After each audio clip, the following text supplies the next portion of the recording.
Culture shock always begins in the little things we often overlook. A traveler once admitted that even crossing the street became confusing in a new country. In his home, traffic was chaotic and rules were loose. Yet abroad, cars stopped neatly and pedestrians followed signals with precision. What seemed ordinary to locals felt extraordinary to him. That moment taught him that cultures shape how people view order, discipline, and freedom. None is right or wrong, only different. The way people greet each other can also surprise us. In some places, people hug strangers warmly, while in others, a handshake is enough. A man once described the awkward moment when he leaned in for a kiss on the cheek, while his host firmly extended a hand.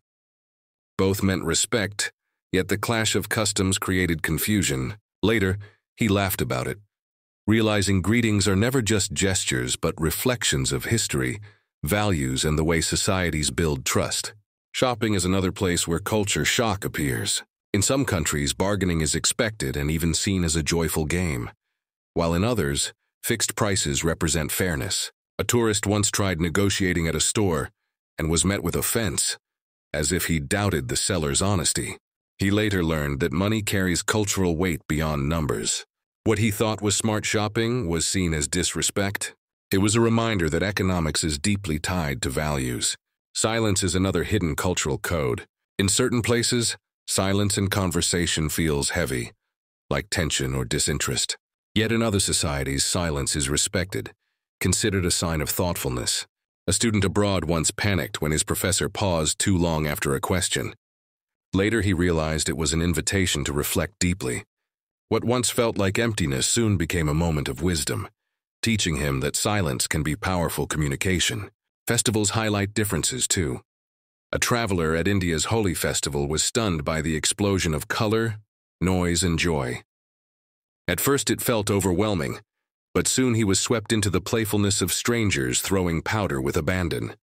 Later, in Japan, he experienced a tea ceremony where every gesture was quiet and deliberate. Both extremes, chaos and calm, taught him that celebration is not measured by volume, but by the shared meaning it creates. Everyday hygiene practices can create strong shocks. A Westerner in Southeast Asia was surprised by the use of water instead of toilet paper. Initially uncomfortable, he later admitted it felt more refreshing and environmentally conscious. What seemed strange soon became a lesson in sustainability and adaptability.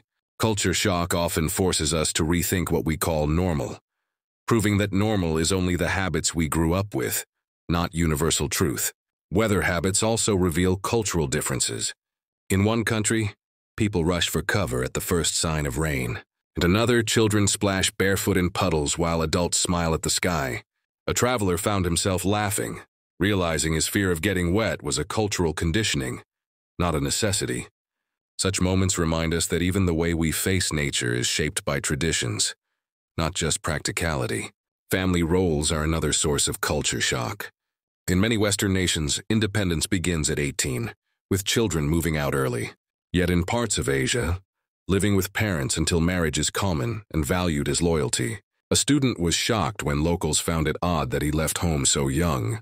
What he saw as freedom, they saw as distance. That clash made him rethink the meaning of independence, realizing family bonds are equally powerful forms of strength. Work-life balance is perhaps the most eye-opening difference. An American once felt puzzled in Spain when shops closed for siesta. To him, closing midday seemed inefficient. Yet he later noticed how this rhythm preserved energy and family closeness. Meanwhile, in cultures that glorify overwork, exhaustion is worn like a badge of honor. Both approaches shape societies differently, showing that success itself is a cultural idea, not an absolute truth.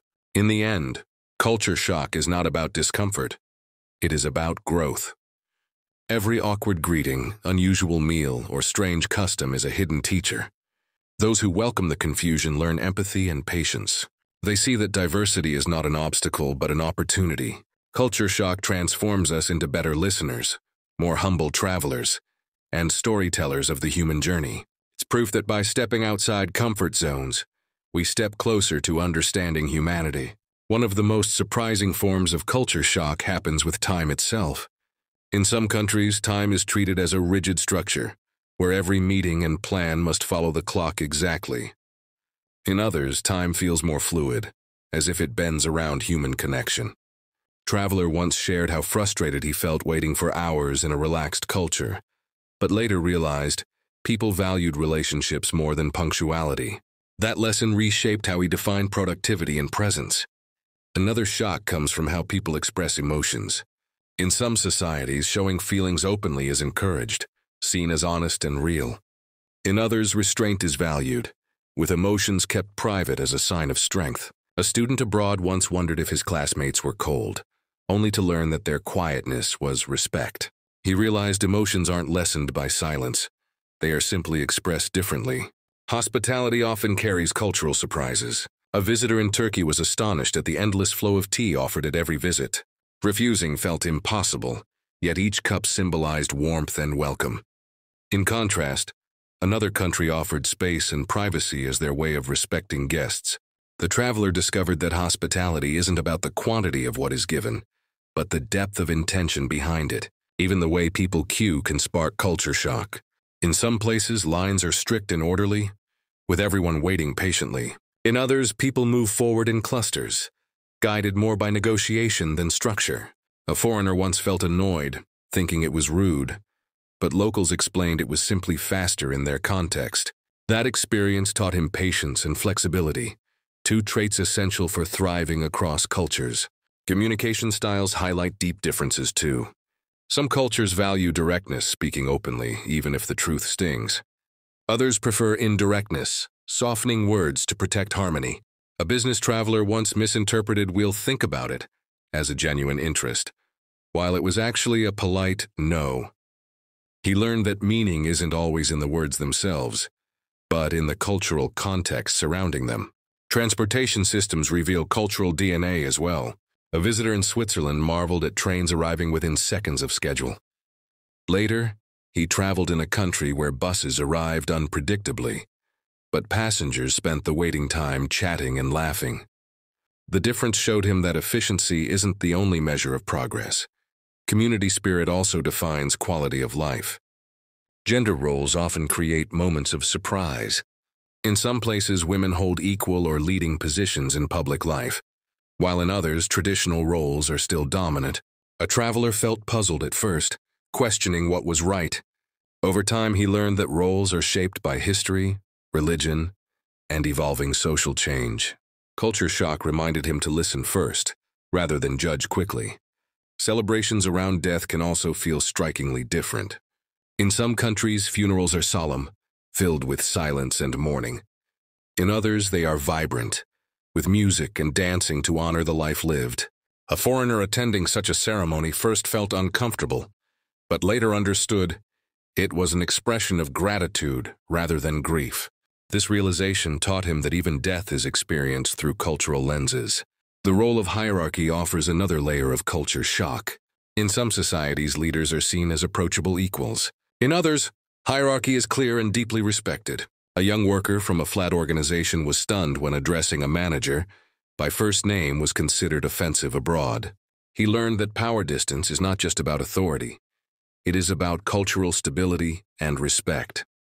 Ultimately, culture shock is less about the shock itself and more about transformation.